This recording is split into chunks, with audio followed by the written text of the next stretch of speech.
Hi, I'm Jim Fielding, and welcome to Jim Fielding and Friends, a podcast where we explore what it truly means to live and lead with authenticity, kindness, and impact. Each episode brings together leaders who inspire me, people who lead with heart, break barriers, and redefine success. If you're looking for honest, insightful, and thought-provoking conversations, pull up a chair. Let's talk. We can choose who we love. Nobody's letting go. Chosen family. So we are coming to you live from New York, and the name of the podcast is Jim Fielding and Friends. And what we're going to talk about today is really the origin story of Jim Fielding a little bit, but then also how we got to the podcast. And I want my two friends to introduce themselves because they are friends. I didn't just pick them up on the street, I promise. And then that will make sense what we're doing in this episode. So Ryan, why don't you go first? Sure. So thank you so much, Jim, for having me and getting me involved in this podcast as well. Crazy. We appreciate it. My name's Ryan Sullivan. I'm a podcast producer. I own Podcast Principles. And so normally what I say is I make music and podcasts, and we do that in a few different ways. But yeah, my day-to-day is helping folks like yourself, Jim, make podcasts, and that's what I do, and I absolutely love it. So thank you so much for having me. I'm Andria Younger, and I'm a strategic marketing strategist. And what I do is I work with corporate escapees to repackage themselves as really authority, leaders in their marketplace, and really tap into what they're great at and what their passion is. Yes. She's a therapist. For sure. The best she's right? like an on-call therapist. And you and I met, Ryan, which I think is important. We met on the book tour.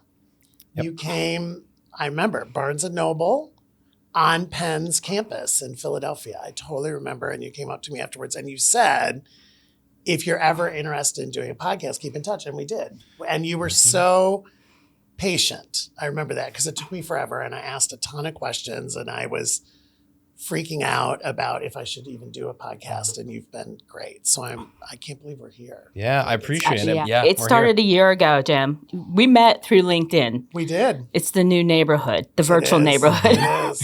And it was just a connection. And that's how it was. A simple connection and a conversation, and you just reaching out to me and saying, hey, I'm thinking about, can you just take a look at my stuff and see if I'm going in the right direction? Yeah, and I remember we had the conversation about, should I do a podcast? It was like, should I do a podcast Should you first? do a podcast? Yes. Could I do a podcast? Like, it was all the uds, right? Should I, could I, would I? And then when we kind of said, yeah, you could, then I was like, oh, Ryan, I met Ryan. That would be the how. I think that's so interesting. And it took me a while. And you were really good, again, the therapist part of her, making me focus. Because you were like, you cannot do all this at once, because I had a lot going on. Yeah, you were like, I've never seen, can I just say, I've never seen anyone come to me with a whole, too many ideas, yes. Ideas, blueprint. I mean, I was like, holy shit. Yeah. She told me to send her, and I was sending her all these Google Docs. She's like, okay, enough. But that to me speaks to your level of commitment and drive, because this is what I see. People who come out, I call corporate escapees, right?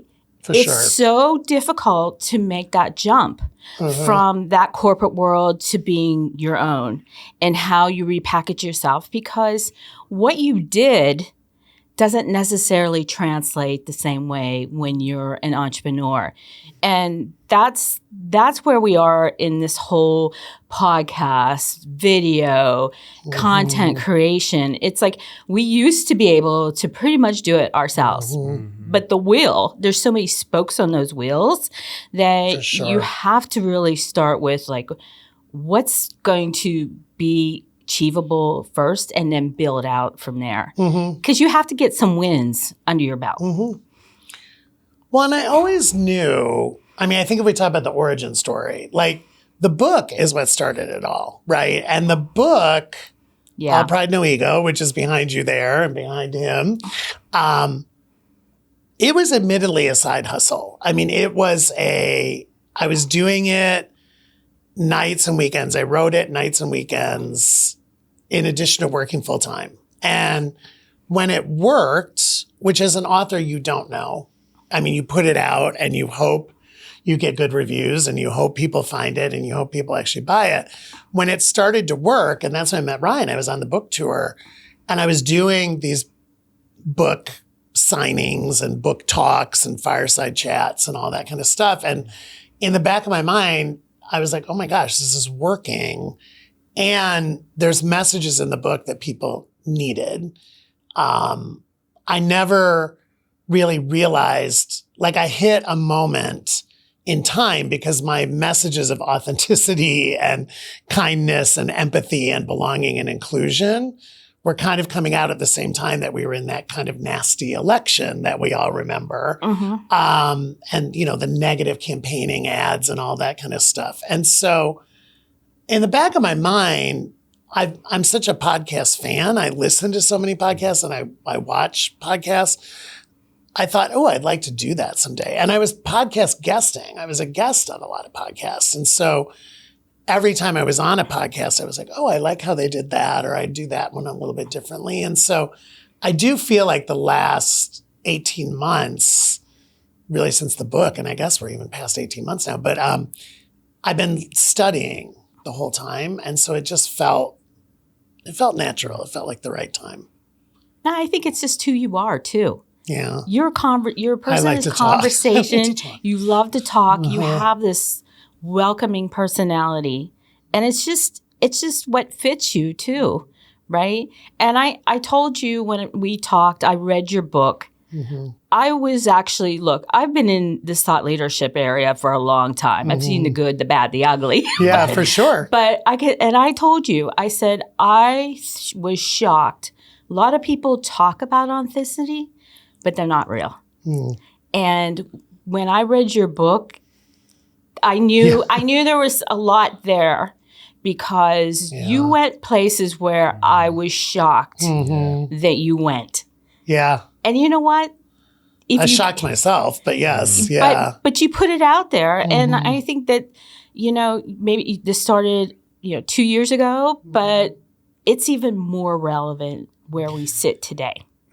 Truth, right? And when I read, because I didn't know you, I listened to you on Oana's podcast, Future Guest. That's so funny. And I go, this guy's good, right? Yeah. And I had worked with Oana a little bit, so I'm like, this is okay. And she's like, trust me, you'll see. Then I read the book and I said, some people will come to me and they'll be like, hey, don't you think that person has a podcast in them? Or, oh, that person has a podcast in them. I was like, this guy's got 100 podcasts in them. Right? And so, but yeah, once I read that, and then now what we were just talking about mostly is timing, right? It's like now 100%, even more so, this is needed. The book is static. The book is fantastic. And it is the book.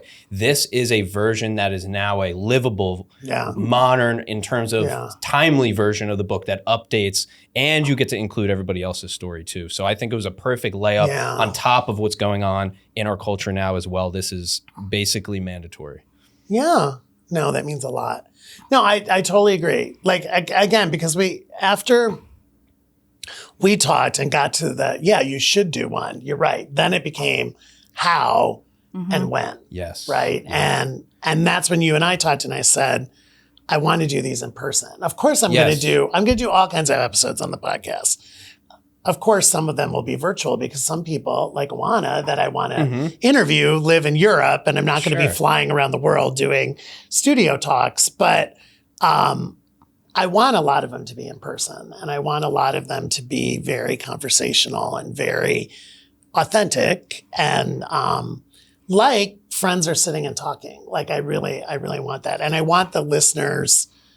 The viewers, the listeners to be like, okay, I learned something from the conversation. Like, I don't want him to be like dogmatic or like it's a lesson or it's preachy. Like, I don't want any of that, but I want it to kind of flow organically and naturally. Yeah. And then somebody says, oh, that was interesting. Like, and if it makes them want to go read the book or talk to me about coaching or something like that, great. Right? Because that's the other thing I said is I did not want to do a commercial. Nope. Like I wanted it to be natural and organic and conversational.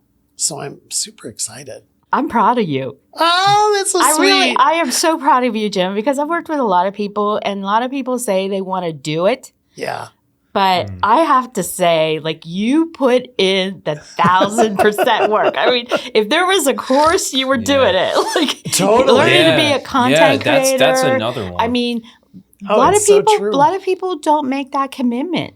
What was it that drove like that vision for yourself? Because I think a lot of people need to hear that. Like, you came out of corporate, you escaped. What was it that's like I just need to do something else? What was it in you that felt like this is what I need to do? Well, I mean, it's funny. I mean, I think it's two things. One, and it still bothers me, you know, because my last quote official big corporate job, I left in 2019. So we're literally almost coming up to 6 years, which is kind of mind blowing when I think about it. And I was planning on going back, as you know, but there was this little thing called COVID. Like, I took the sabbatical in fall of 19, kind of announced to the world on my little LinkedIn following that I was like taking a sabbatical for the first time in my career. And using the outplacement service and the severance package, all this stuff that in corporate we talk about all the time. I was like, I'm going to use it. I'm going to use the resume service. I'm going to have somebody help me make my LinkedIn look better. And my intention was to come back in like April, May 2020, but there was no back to come back to in April, May 2020. And so I think like many people during COVID, where you're kind of isolated and you had a lot of time to think, it did really make me go inward and think, what do I want to do next, right? And maybe I shouldn't just be running to the next big corporate job or, you know, consumer products and experience job. And I'm grateful for that. Like I say now, even though I had COVID twice, I didn't like having COVID, but I'm grateful for COVID in a way, because I don't think I would have taken that break. I think most likely I would have done the sabbatical. Probably 3 or 4 months into the sabbatical, I would have been getting itchy, and I would have been taking lunches and contacting people and starting interviewing, because I would have been like, I got to go back. I got to get that big job again. So I think in a weird way, the world forced my hand a little bit. But I think where it comes from, in answer to your question, is, and I give my parents total credit on this, I'm a lifelong learner and I'm constantly curious. In fact, it's the second lesson in my book, is to be a lifelong learner and stay constantly curious. And my parents, I think my first gifts were books. Like, I do remember books, like, and there's pictures of books like in the crib, and like reading was a really important thing in my extended family, my grandparents, everybody. And I felt like, if I'm going to do this entrepreneur thing, if I'm going to do a podcast, if I'm going to be serious on LinkedIn, like, I want to study, like, I want to learn how. And there was people that I would follow, and I was following Ryan already. Like, when I met Ryan, I was already following Ryan, ironically. So, there was other people that I followed, because I thought, you know, it's not like I was inventing a wheel, right? I mean, in fact, many times I felt a little late to the game, right? I was like, oh my God, everybody has a podcast. Oh my God, everybody, like, oh, I don't have enough followers. I don't, you know, like, there's a lot of FOMO almost in this, right? And a lot of FOMO. And what really hit me, and you and I talked about this, was my entire career, I had built brand strategies and activations for other people's intellectual property. Disney, DreamWorks, Fox, Trolls, Princesses, Winnie the Pooh, Mickey Mouse, you know, Bob's Burgers, The Simpsons. And I literally said to myself, like, I talk to myself a lot in my head. I don't usually talk out loud because I don't want people to commit me or anything. But I literally said, you have to do it for yourself. Like, what you've done for Disney Princess and what you did for Mickey Mouse and Trolls and all that, you know how to do this. And you have to write yourself a brand plan. And I do see this ecosystem that you kind of mentioned earlier, that like, it's this virtuous ecosystem of it all goes however people come find me first. Do they find me on a podcast? Do they find me in the book? Do they find me because I spoke at their event? They heard I was a coach. Like, however they get to me first, I wanted then everything I did to support my core principles of authenticity and kindness and empathy and just believing that how you do something is as important as achieving the goal itself. Like I'm very much a person that believes look, the 10th lesson of the book, authentic kindness is more important than being right or being first.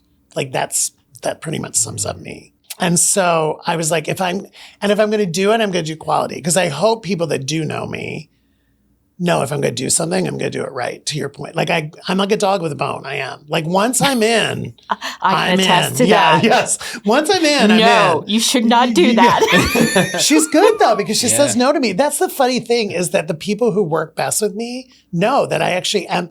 I'm a coach, but I'm coachable. Like you've done the same thing. I'm like, am I supposed to do it? You're like, no, you're not supposed to. Okay. No, all right. No. Like, and that's the thing. It's like you have taken that mindset to everything. And also there's going to be a lot of common threads in this podcast. This is episode 0, but the one that I didn't think about is anybody watching, listening to this, not only are you gathering this from Jim's story and everybody's story, hey, if you need to do your own brand activation, if you want to switch that career, this isn't the career change show, but all these people, including yourself, Jim, including yourself, pivoted. Yes. You pivoted. I mean, look, 100%. I got downsized.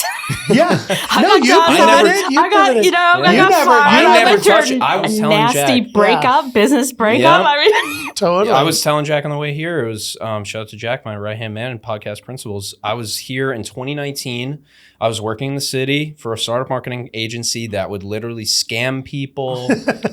Come in at 11 a.m. and I'm there at 9, and I saw a glimpse for about a year and a half, and I'm so glad I did. But I was a mechanic. I did that, right? Yeah. It's like the pivot is everything. There's never not a pivot, right? Right. But yeah, that's a big common theme as well that we didn't even think about. But we all pivot. Yeah, you're right. And you guys are really hard work. You're smart and you're hardworking, and you take feedback, you give feedback. Like those are the kind of people I do well with. Like I always say, I love confidence and I hate arrogance. And you guys are perfect examples of that. Like, you know what you're doing. Yep. No, you know what you're doing. And I was like, if I'm going to do this, I'm going to do it.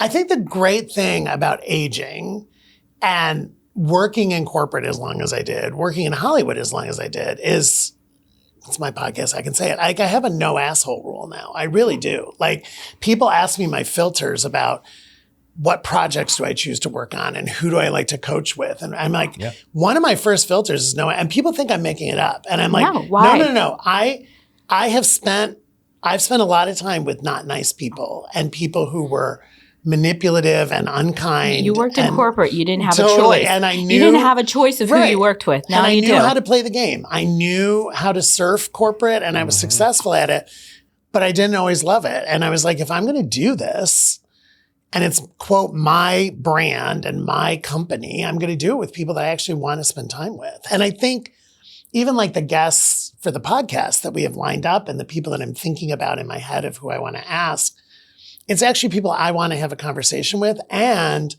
I have an authentic connection with. Like, we have a story. I mean, some of the people we're doing the initial podcast with, I've known 40 years.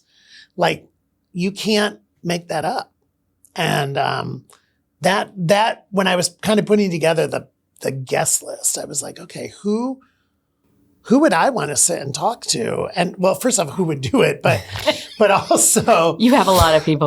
Yeah, but I was like, who would sit? Because no one asks. No one asks. A lot of people don't ever ask to sit and say, "Let me hear your story. Let me hear." No one takes the time. To do that.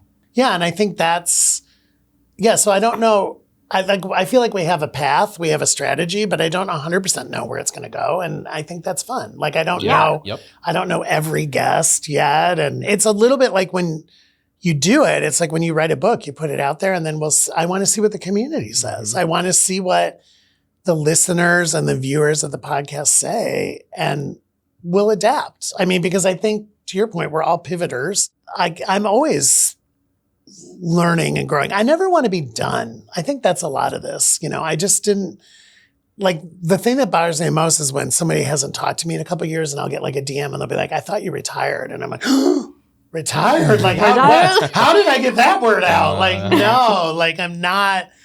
And I have friends that are retiring that are my age, and I'm like, more power to them that's what they want. It's not what I want. But I think you give hope in that you get to a certain stage in your life where you don't necessarily have to retire. You can redefine it. You work your differently. Next chapter. That's my whole what thing. Your next chapter is. It doesn't mean like just because I left one area, one industry, one job, that doesn't mean that you can't pivot. And I think that in this day and age with podcasts and video and just a tech, like it allows you so much more opportunity than ever existed. And like, why do you need to retire? I mean, that's the thing. You can have multiple things going on. Yeah. Like, you're never going to stop. That's all I know. No, you're never going to stop. I'm not, because I want. I'll get you addicted to podcasting. For me, it's like, for me, it's like I want to stay vital. I want to stay current. It's funny you say it, Andrea, because I was like, I want to be a multi-hyphenate, right? I think in corporate, you're one thing. Like you're penalized if you are. Right. It's like you're president of this or you're head of this.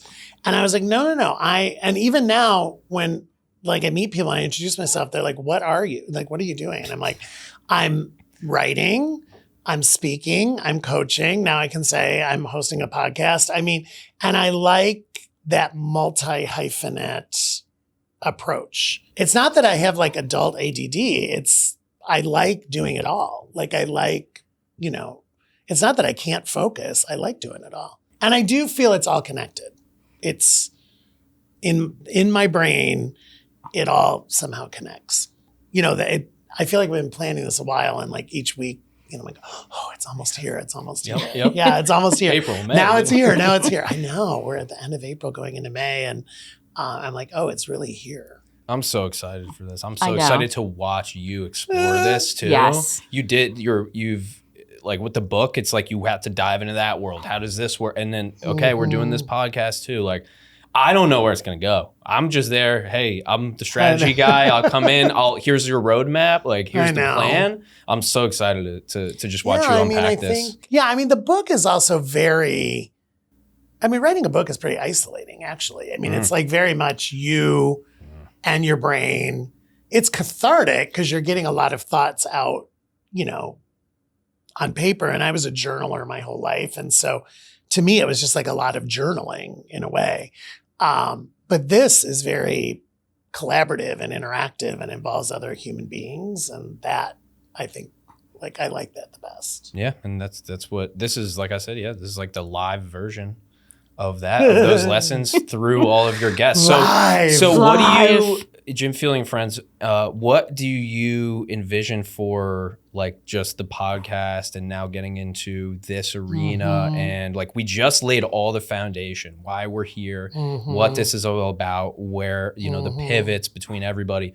What's on your mind for now rolling this out and stepping into this arena, but also the next chapter? Yeah. I think I want each of these episodes to feel unique, but the common thread of them all is going to be that authentic connection and storytelling. Like I'm asking people to be on the podcast who I know their story. And I think a lot of people will know their story, but I want them to tell their story. And I think even the story of why we're friends, whether it's personal friends or professional friend, like what is our connection? I think it's going to be interesting for people. Of course, we're going to talk about belonging and inclusion and DEI 2.0. We're going to talk about LGBTQ issues because I'm a proud LGBTQ out executive. And so that, of course, but not every guest is LGBTQ. I will say every guest is going to be an ally because that's part of the no asshole rule, right? That's right. But I don't know. You and I have talked about,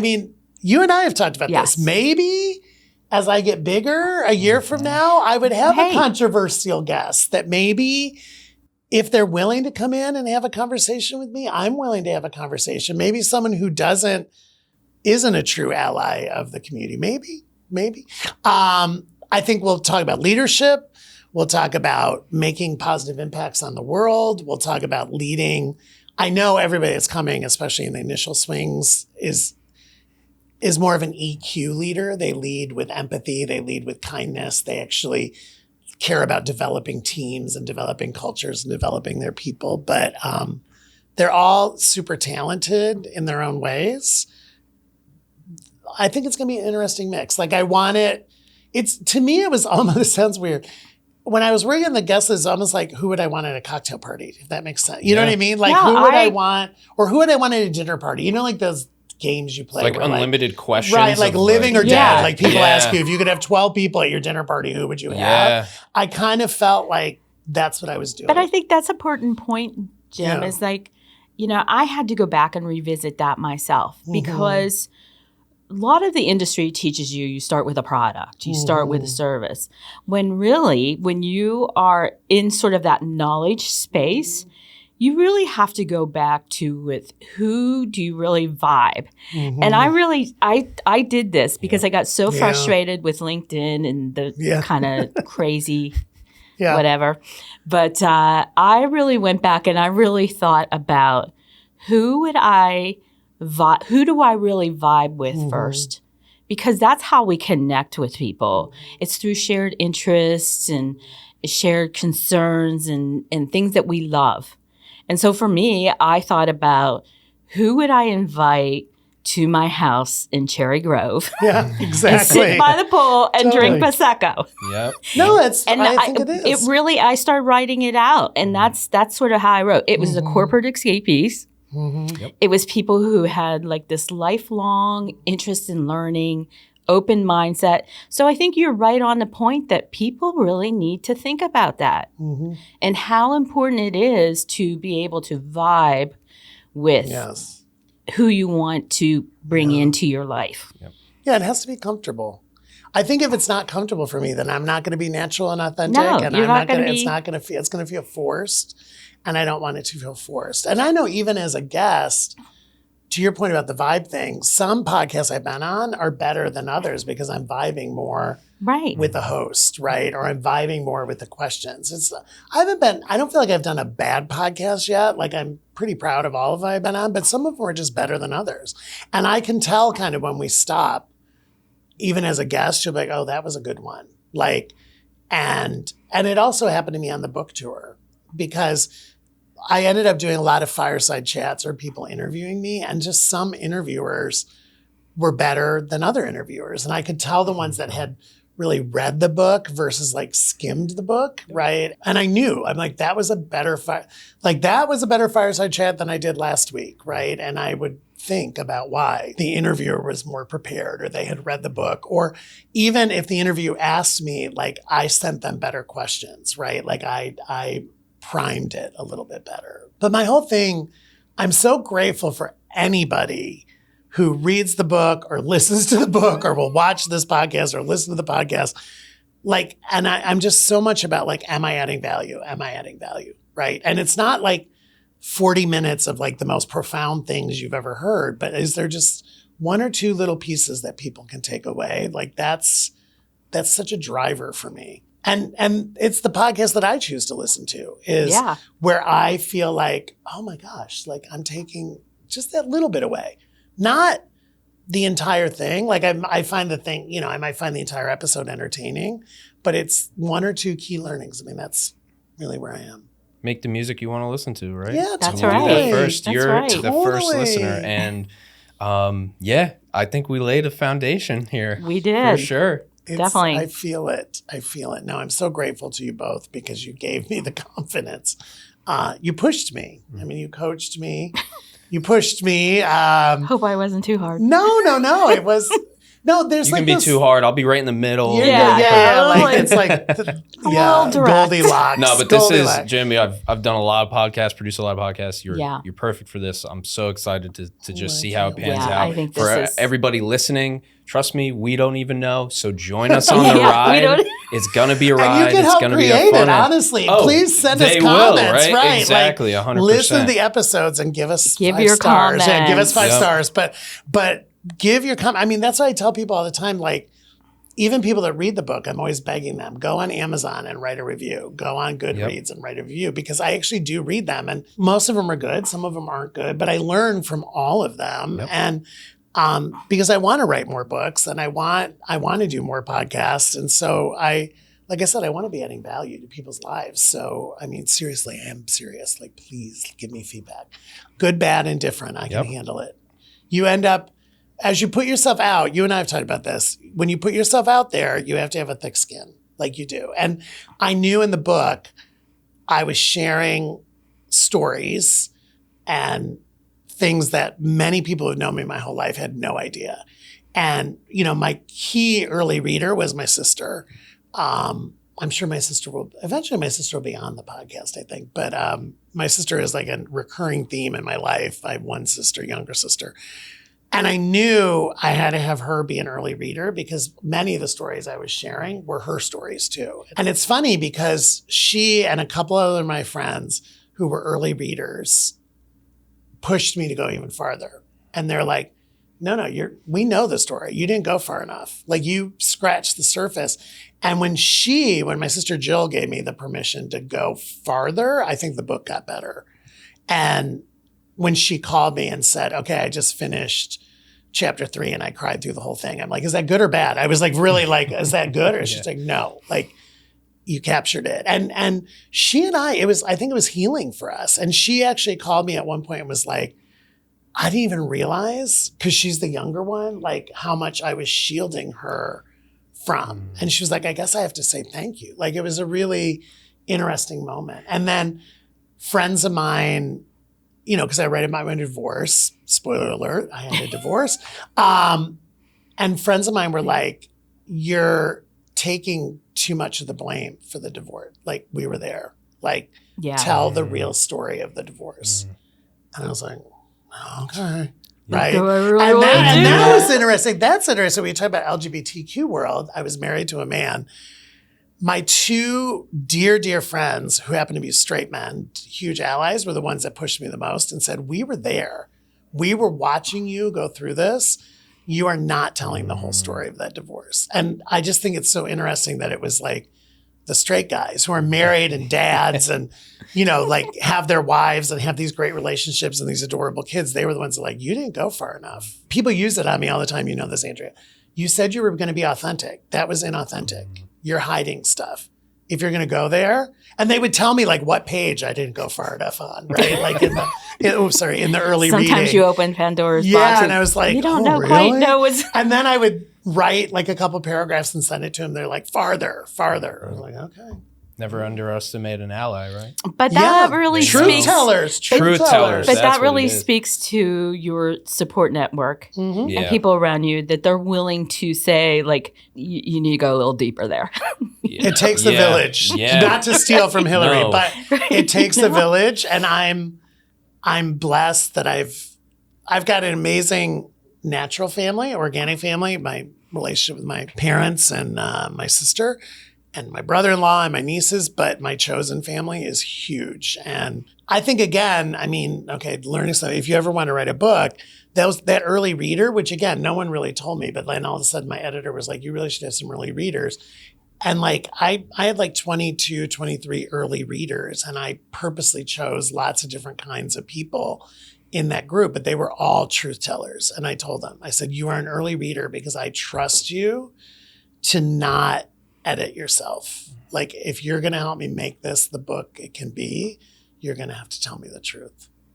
Yeah, I think that's what it really takes. And, a lot of people think about, I'm going to write a book and I need to do it all by myself. And that's what I always try to put out to people who are thinking about writing a book. Like, a New York Times bestseller does not write a book by themselves.